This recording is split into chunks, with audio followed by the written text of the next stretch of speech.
Hi everyone, it's Holly and I'm here with a video I'm calling my 2015 Bookish Goals. So I have this paper, if you can see it, where I wrote them down so you can see. I think I'm also going to do a blog post and then I'll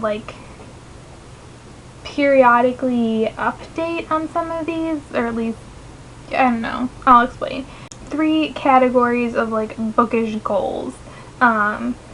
So number 1 is my reading goals. Number 2 is video reviewing related goals. And number 3 is book buying goals. So first we'll talk about reading goals. So I had these this past year, and I either am uploading or have uploaded. I don't know when these videos will go up in relation to each other, but I have done a video where I look back on if this year's goals were successful or not, that kind of thing. And I did on my blog, I had a tab that was my goals, and as I completed them, I marked them as completed.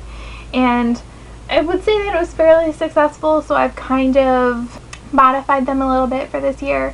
So first is how many books in the year to read, a Goodreads challenge, which I did do this year. Still 2014, who am I kidding?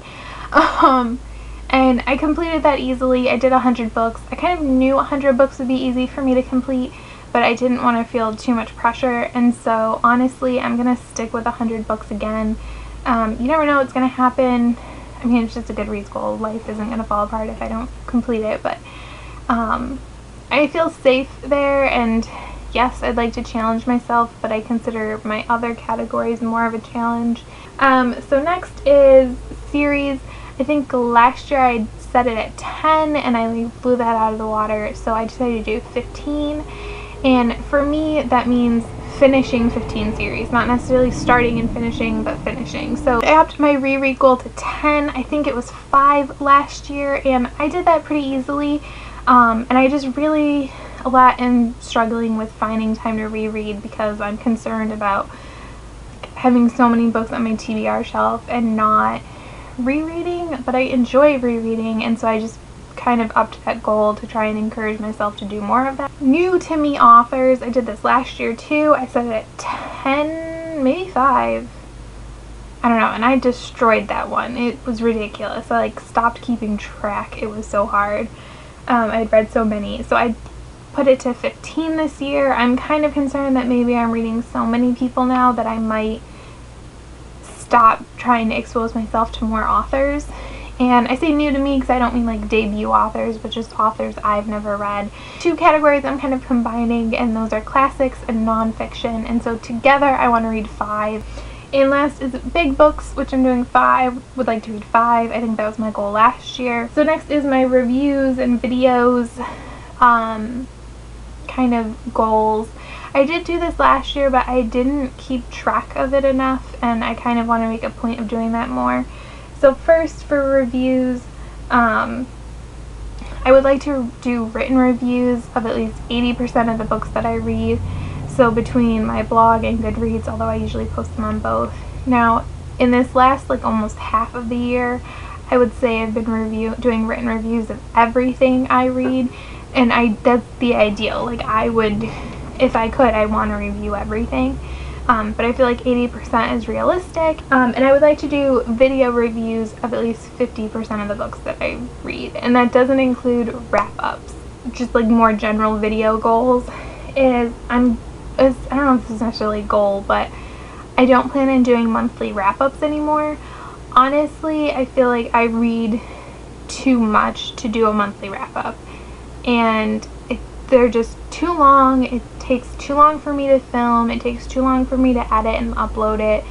I mean, usually if the video ends up being around 20 minutes, I've usually filmed over 30 minutes of footage, and then I feel I have to cut things out. Maybe I don't want to because I need to get it down to a more appealing size range, I guess. So instead, I decided that I think I'm going to try and do weekly wrap-ups.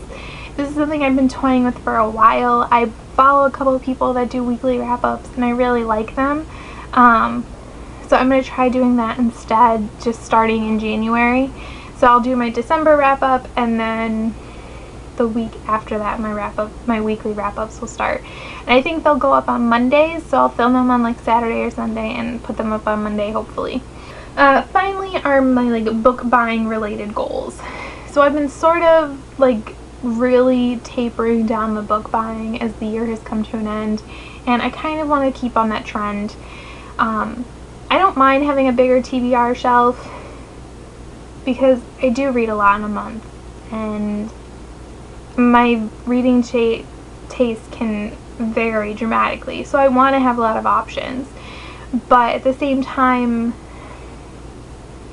I don't want to be buying books just because I can, I guess. I don't know. So what in the past I've done is give myself a monthly budget, and instead what I'm going to do is start buying books based on what I've read.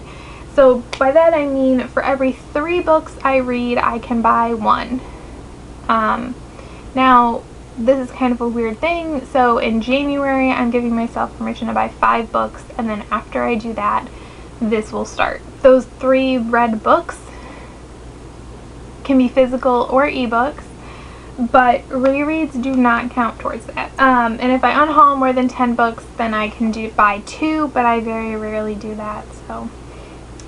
And I am going to do a post-Christmas haul with, like, buy some books with money I get for Christmas and my birthday, but I'm planning on not going crazy. And like last year, I had taken a chunk of the money I got my tax return and used that to buy some books, and I'm not planning on doing that this year. Instead, I would like to put some of that money towards savings or towards paying off some of my loans.